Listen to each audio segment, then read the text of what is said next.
Pozdrav dragi gurmani, danas smo na predivnom otoku Pašmanu u konobi Mureta. Ova predivna, šarmantna konoba uređena u našem kamenom dalmatinskom stilu, ovaj pogled kroz prozor odmah me posjeća na ovu pjesmu. Lipo li je, lipo li je. Danas smo jeli bruskete sa dimljenim brancinom i krem sirom, kombinacija je top.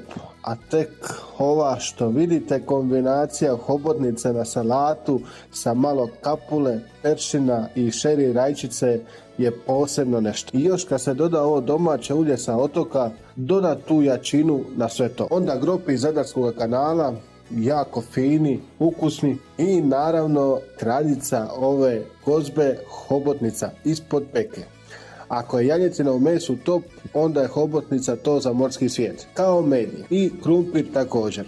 Za kraj od gazdarice kolač sa domaćim džemom od smokve i bijele čokolade i na kraju smo nazdravili sa ovim finim pečenim vinom od OPG Matulić koji se izvrsno uklapa na kraju ove priče. Nemam što reći nego da dođete u ovu šarmantnu konobu na otoku i probate sva ova fina jela. A mi se onda vidimo u nekom idućem lutanju pinjurom po Balkanu.